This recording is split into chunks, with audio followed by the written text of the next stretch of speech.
Yo guys, this is Sugi and today I'm gonna do a bit of a review of TOME Immortal Arena. And I did a first impressions video a few months ago about the game, and that was when it was on browser. So now I'm doing a Steam review pretty much. And first of all, let's get started with the normal stuff. So it was made by Kensho, which is a game developer, web game developer, and I think this is their first game on Steam.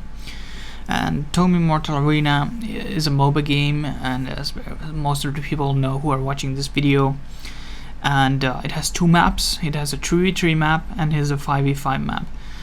These are a bit different maps. They kind of function differently. The 5v5 map is the new map, which just got released with the Steam version. And actually there should be a few maps on development, few more 3v3 maps. Actually I've seen them played before on the live streams and all that.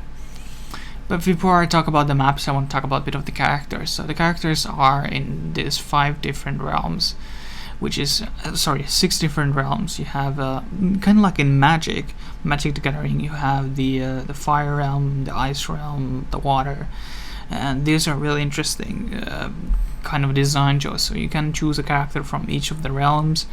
And as you progress with your character, you get experience through a realm and you unlock certain traits. So you have 2 systems here, kind of comparable to runes and masteries, but they're both passives.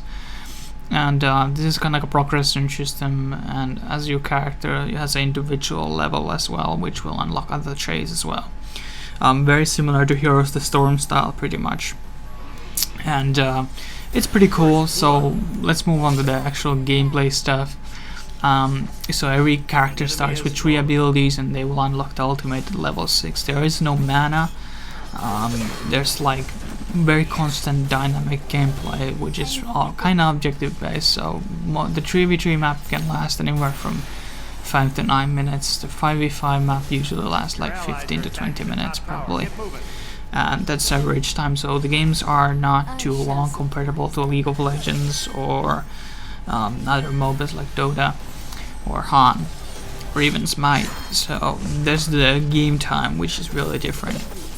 The one thing about the characters kind of sets me off is that they're not really in depth. So there's not a lot of like in-depth designs like Invoker or Mina from Dawngate or Lee Sin or Oriana from League of Legends. There's not a lot of these like very complex designs. Each character seems really simple and they don't have a lot of complexity. They just have like gap closer, a skill shot, a target spell or shield. That's pretty much the generic stuff that this game has. That's kind of downside, but that also means that the learning curve is not that high, so it's pretty easy to learn and pretty easy to jump in.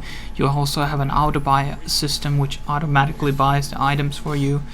The item system is pretty easy, so you have 3 different choices, like speed, health, and I think the one is like called power pretty much. And you can upgrade these and from tier 2 to tier 3, and you get different abilities, different items with different passives, like isolation damage deals more if the target is isolated or such as, just like that.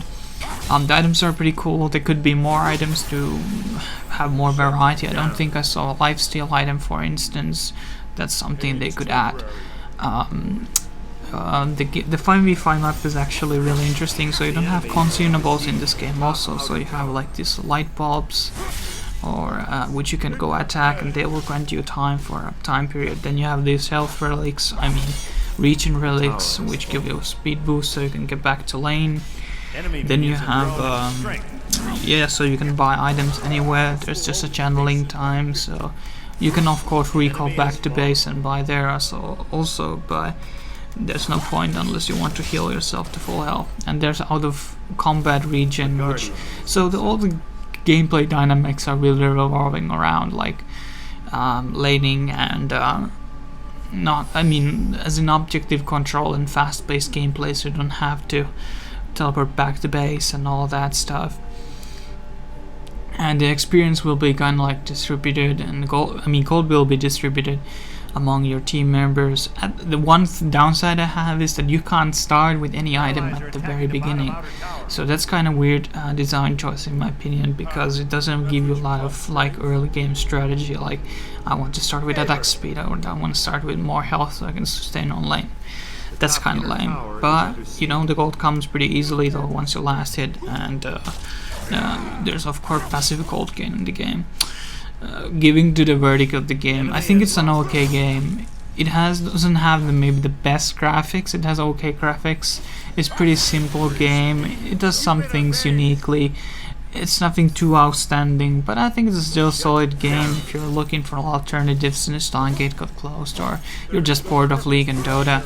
It's still an okay game, and I think they can make it a bit better in the coming future. And hopefully you enjoyed this video and this review was helpful for you.